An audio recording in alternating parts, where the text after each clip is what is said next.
اعوذ باللہ من الشیطان الرجیم بسم اللہ الرحمن الرحیم۔ بہلول نام ہے ایک جنون کا،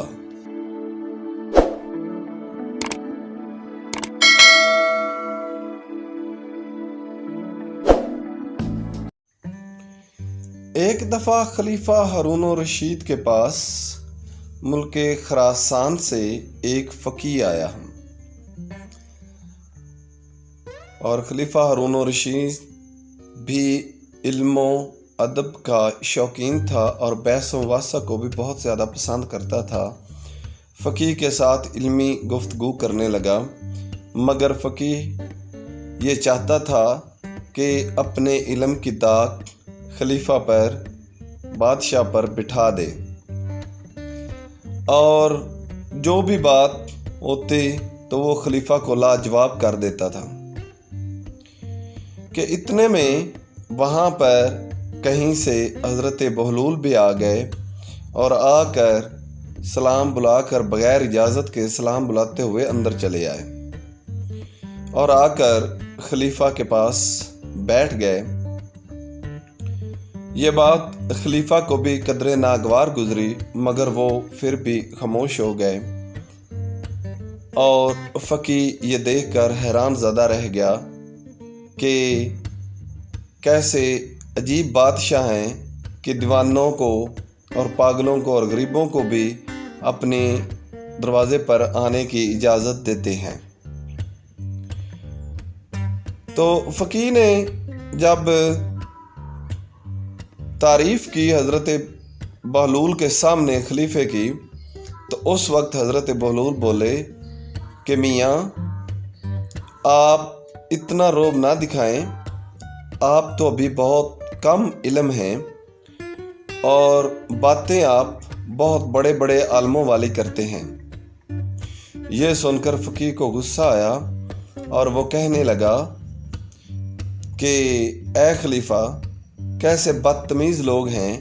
جو آپ نے رکھے ہوئے ہیں، یہ میرے علم کو کیا جانے۔ تو حضرت بہلول بولے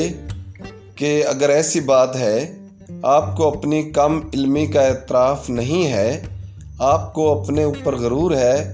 کہ میں بہت بڑا عالم ہوں، تو آؤ میرے سے بحث کر لو۔ وہ فقیہ جو خراسان سے آیا ہوا تھا بولا کہ ایسے لوگوں سے بھلا میں گفتگو کروں، بحث کروں، یہ ناممکن ہے، اور میں اتنے کم علم لوگوں کو، پاگل لوگوں کو تو منہ نہیں لگاتا۔ حضرت بہلول بولے کہ ٹھیک ہے، میں تو پاگل ہوں، میں تو مان رہا ہوں کہ میں ہوں پاگل، مگر آپ تو یہ مان بھی نہیں رہے کہ آپ کم علم ہیں، تو چلے آئیں میرے ساتھ بحث کر لیں، پتہ چل جائے گا کہ آپ کے پاس کتنا علم ہے۔ تو خلیفہ ہارون الرشید بھی چونکہ بحث و مباحثہ کا دل دادا تھا، اس لیے اس نے بھی فقیہ سے کہا کہ چلیں کوئی بات نہیں، یہ دیوانہ ہے، آپ اس سے بحث کر لیں، اس میں کیا حرج کی بات ہے۔ وہ خراسانی فقیہ بولا کہ میں ایک شرط پر ہی بحث کروں گا کہ اگر تو میں ہار جاؤں تو میں اس کو 1000 سونے کی اشرفی دوں گا، اور اگر یہ ہار گیا تو یہ 1000 اشرفی دینے کا پابند ہوگا۔ حضرت بہلول بولے کہ میاں میرے پاس کوئی اشرفی نہیں ہے، ہاں البتہ یہ ہے کہ اگر میں ہار جاؤں تو میں اپنے آپ کو آپ کے حوالے کر دوں گا اور آپ مجھ سے کام لے کر اپنی 1000 اشرفی پوری کر لینا۔ تو خلیفہ نے فقیہ سے کہا کہ ٹھیک ہے، بہلول ٹھیک کہہ رہا ہے، آپ اس کے ساتھ بحث کریں، مباحثہ کریں، اور پتہ چل جاتا ہے کہ آپ جیت جائیں گے تو آپ کو 1000 اشرفی دینے کا بہلول پابند ہے۔ یہ سن کر خراسانی فقیہ بولا کہ میرا ایک معمہ ہے، ذرا اسے بہلول حل تو کرو۔ حضرت بہلول بولے کہ ٹھیک ہے، آپ جلدی کریں، بتائیں تو صحیح مجھے۔ فقیہ کہنے لگا کہ معمہ یہ ہے کہ ایک گھر میں ایک عورت ہے اور ایک اس کا خاوند ہے، عورت بھی نماز پڑھ رہی ہے، اس کا خاوند بھی نماز پڑھ رہا ہے، 2 اور آدمی ہیں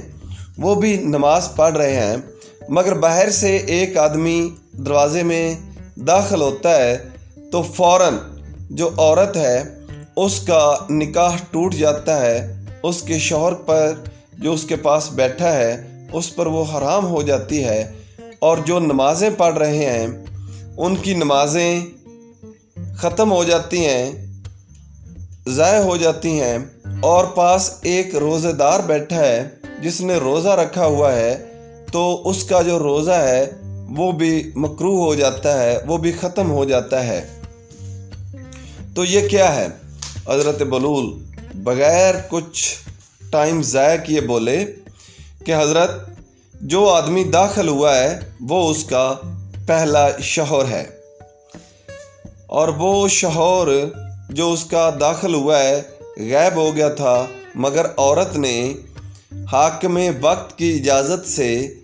نئے مرد کے ساتھ نکاح کر لیا، اور وہ جو نکاح تھا جیسے ہی اس کا عورت کا پہلا خاوند آتا ہے تو وہ دوسرا نکاح اس کا مسخ ہو جاتا ہے، ختم ہو جاتا ہے، تو اس طرح وہ اپنے دوسرے شوہر پر حرام ہو جاتی ہے۔ اور حاکم وقت نے جو خاوند کی طرف سے قضا نمازیں تھیں اور روزے تھے وہ پڑھنے کا حکم جن 2 آدمیوں کو دیا تھا پیسے دے کر، ان پر فوراً سے وہ نمازیں ان کی ضائع ہو جاتی ہیں، کیونکہ اس کا خاوند جو ہے وہ آ چکا ہے، جو آدمی غائب ہوا تھا وہ مل چکا ہے، تو اس لیے اب ان کی ضرورت نہیں رہتی۔ یہ سن کر خراسانی فقیہ جو ہے حیرت میں ڈوب گیا۔ حضرت بہلول بولے کہ اب ایک میرا معمہ ہے، آپ وہ حل کریں۔ تو خراسانی فقیر نے کہا کہ ٹھیک ہے، آپ بتائیں کہ شاید کام برابر ہو جائے۔ اس نے یہ سوچا، مگر حضرت بہلول بولے کہ 2 مٹکے ہیں، ایک میں شیرہ ہے اور دوسرے میں سرکہ ہے، اور ہم نے اس سے شکنجین کا شربت تیار کرنا ہے، تو ایک پیالہ شیرہ نکالا اور ایک پیالہ جو ہے وہ سرکہ نکالا، اور نکال کر ایک برتن میں ان کو ڈالا اور شکنجین تیار کی، تو پتہ چلا کہ ان مٹکوں میں سے کسی ایک میں ایک چوہا ہے جو کہ اس شکنجین میں پڑا ہے۔ تو یہ کیسے پتہ چلے گا کہ جو چوہا تھا وہ شیرے کے مٹکے سے نکلا ہے میں تھا یا سرکے کے مٹکے میں تھا؟ تو خراسانی فقیہ سوچنے لگا، اور کافی سوچنے کے بعد بولا کہ علی جا، خلیفہ سے مخاطب ہو کر کہ علی جا، میں یہ معمہ حل نہیں کر سکتا، یہ لو 1000 اشرفی، اور بہلول جیت گیا۔ تو خلیفہ اور درباری مسکرانے لگے، اور خلیفے نے حضرت بہلول سے کہا کہ بہلول اب آپ ہی یہ معمہ بھی حل کریں۔ حضرت بہلول نے کہا کہ ہم اس چوہے کو باہر نکالیں گے اس شکنجین میں سے، اور اس کے اوپر پانی بہا کر اس کو صاف کر لیں گے، اور صاف کرنے کے بعد اس کا پیٹ چاک کریں گے۔ اگر تو اس کے پیٹ کے اندر سرکہ ہوا تو ہم سرکے کا مٹکا انڈیل دیں گے، ضائع کر دیں گے، اور جو دوسرا مٹکا تھا شیرے کا وہ رکھ لیں گے، اور اگر اس کے پیٹ کے اندر شیرہ پایا گیا کہ اس کا مطلب ہوگا کہ اس نے شیرے میں ڈبکی لی اور ڈبکی لگا کر وہ مر گیا، تو ہم شیرے کا مٹکا ضائع کر دیں گے اور سرکے کا مٹکا جو ہے رکھ لیں گے۔ یہ سن کر خلیفہ ہارون الرشید حیران رہ گیا، اور سارے درباری اش کر اٹھے، اور خراسانی فقیہ کو اپنی کم علمی کا اعتراف ہوا، اور وہ اپنی کم علمی کا معترف ہو گیا، اور حضرت بہلول سے معذرت کی، اور اس طرح حضرت بہلول نے ایک بہت بڑا عالم اور فقیہ جو تھا اس کو احساس دلا دیا کہ علم کی کوئی حد نہیں ہوتی۔